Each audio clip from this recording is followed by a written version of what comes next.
Hello and welcome to The Wire. I'm Arfa Sherwani. I'm in this beautiful state of Hawaii in the United States of America, and I'm attending a very important conference hosted by the East-West Center. Journalists from all around the world have gathered here, and today I have a very special guest with me, Nobel Laureate Ressa. Ressa is a Filipino-American journalist and author, and she's co-founder and CEO of Ressa. Maya, my first question to you would be, why do you think there is a trust deficit? Do you also attribute it to the last 2 years of COVID, where we were kind of a disconnected world? Do you think it added to the deficit of trust we had? Yeah, so COVID actually, again, like information was weaponized, right? That's part of the reason you see people wearing masks, or the level of distrust. COVID only exacerbated the problem that was there. We've been under intense information operations, and that's the beginning of it. I think people keep thinking it's like randomly, you're just attacked, because it's not.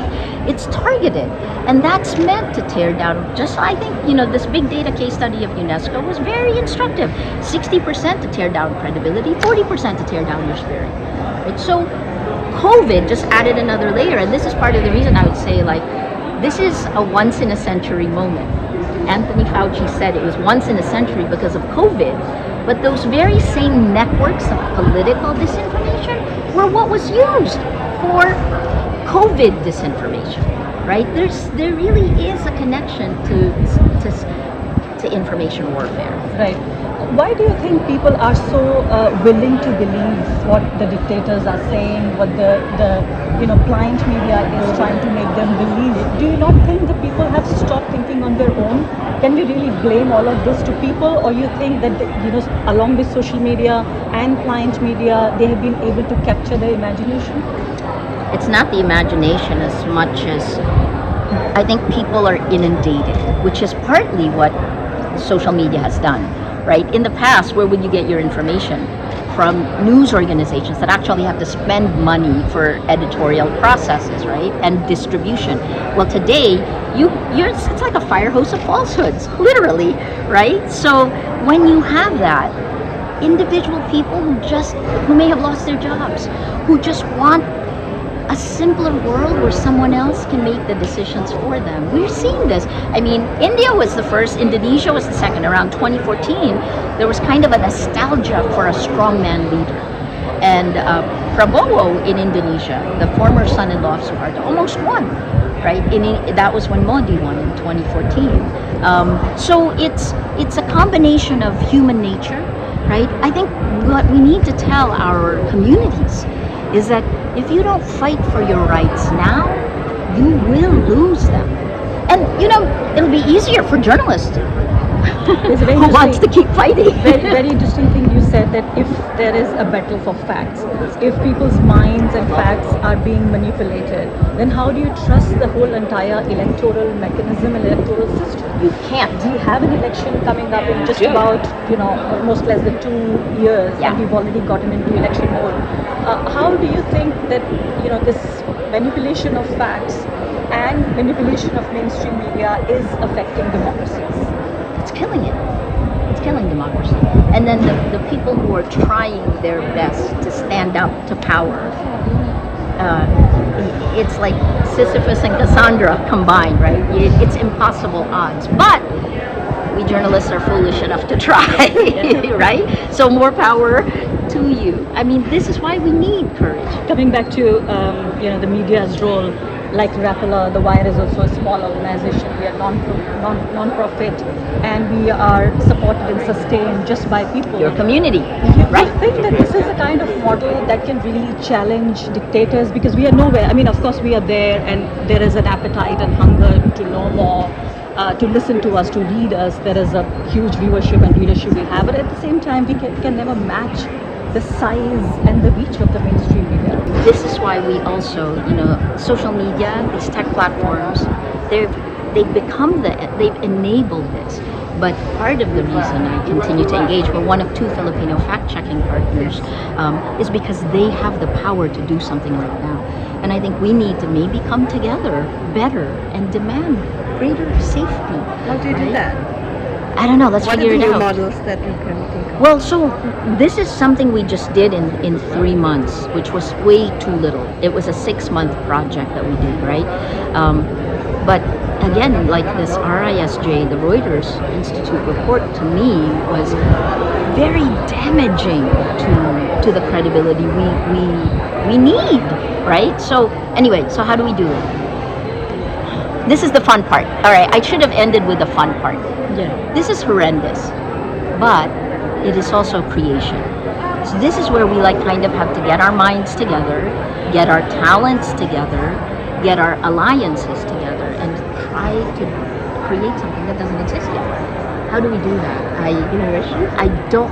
It's partly innovation, but definitely I think it will come from person to person. It will come from each of our areas of influence and kind of coming together.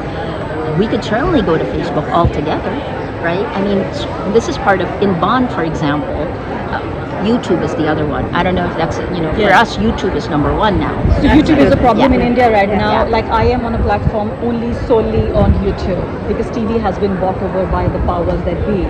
So they, So so but they're now almost, they're trying to capture YouTube, the only medium available, and YouTube is so willingly giving into the demands of the government. so that's a story we should all be doing. And that, and frankly, we can get international media concerned about that because disinformation is seeded on YouTube. Yeah. So we have a lot in common. I think that's the other part, and I think we should strengthen that. Maria, you emphasized on the fact that online, attack is an offline attack. You said it's a real world attack, but now in India, it has shifted already from online to offline. The weaponization of the Yeah, law. so what What's I'm trying to happening? say here is Right. that I am, as a political journalist, working, reporting on the Indian Modi's government, I am just a tweet away or my program away, an article away from going to jail, literally. How do you think people like me and my organization, The Wire, should function, under so much of pressure, like real life consequences? So the first thing is you need lawyers who will help you through this. You need to tell your community what is happening. You need to make sure you're safe, right? Like there has to be plan A, plan B, plan C. And you need to assess this almost on a daily basis. And then you need to also reach into government. Reach into government as in? You need to talk to them and find out, right? Because again, I think it's a stakeholders thing, right? Because I like for me, for example, what does this show about the Marcos administration? I'm not sure yet. Am I foolish for giving the Marcos administration the benefit of the doubt? Some people will say yes. I hope they don't jail me, but I mean, so, but you gotta talk to them so that you also do have power, and collectively you may have power. Last two questions. One is on women journalists. Okay. Do you have a particular message for them? Because they're targeted for their gender, they're targeted for their work. In general, we are a marginalized community, and then this pressure that comes on us, it is just impossible sometimes to just carry on the way we do. Yeah. We have to. There are now groups that are helping us, and a lot of this we need to come together. You're not alone.